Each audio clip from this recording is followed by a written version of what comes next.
T'es prêt? Allez. Salut, bonjour, bonsoir.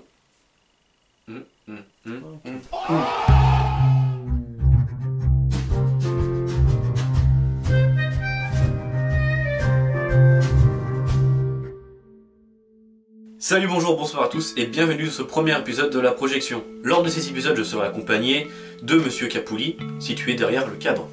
Salut. No, God, please, no, no. Je serai également accompagné du monteur en chaîne de cette émission, Lucas.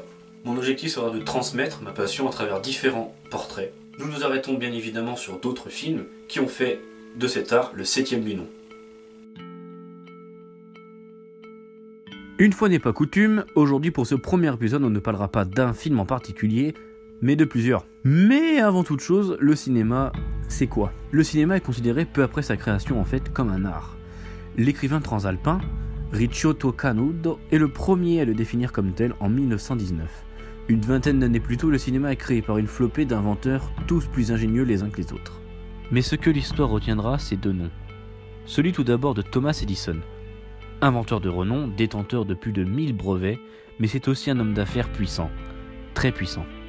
C'est le premier à penser au mécanisme cinématographique, le kinétographe, même si l'immense collaboration du très ingénieux William Kennedy Lowry Dixon devrait aussi être prise en compte, puisque c'est lui le premier réalisateur-acteur de l'histoire avec son film Dixon Greeting, sorti en... LOL, il peut pas sortir, il n'y a pas d'écran qui reçoit l'image, c'était la bonne blague.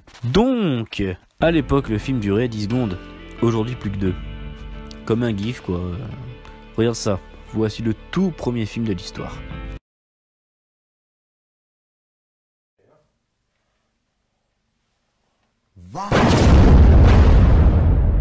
Côté français, le nom Lumière résonne encore plus à l'international que celui d'Edison.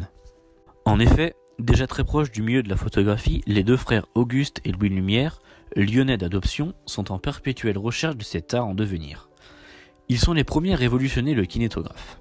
La France découvre donc pour la première fois à Paris, le 22 mars 1895, un film projeté sur un écran, après avoir déjà entendu parler de ce procédé à la fin de l'année 1894.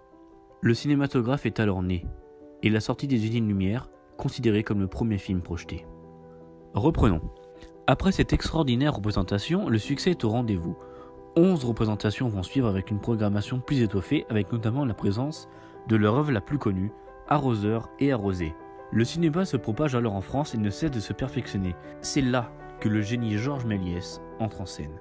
Illusionniste, ce grand monsieur est par beaucoup considéré comme le premier truquiste de l'histoire. Émerveillé par la création des frères Lumière et dans la continuité de ces derniers, il innove techniquement parlant.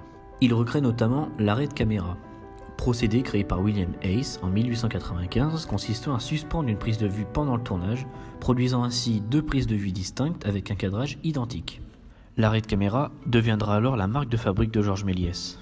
La foule, toujours très curieuse, sera au rendez-vous et permettra à Méliès, avec l'argent récolté par les projections, d'innover encore et encore et de réaliser son plus grand chef-d'œuvre illusionniste, Voyage dans la Lune. Georges Méliès est un des plus grands génies de notre art et a inspiré tous les cinéastes que nous connaissons aujourd'hui.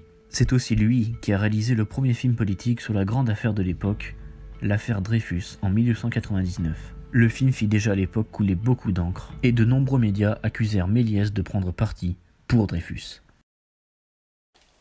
La grande aventure du cinéma est loin d'être terminée, cependant l'épisode d'aujourd'hui touche à sa fin. Capouli et moi-même espérons que cet épisode vous a plu.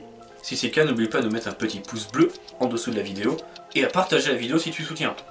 A très vite, c'était la projection. Et coupez.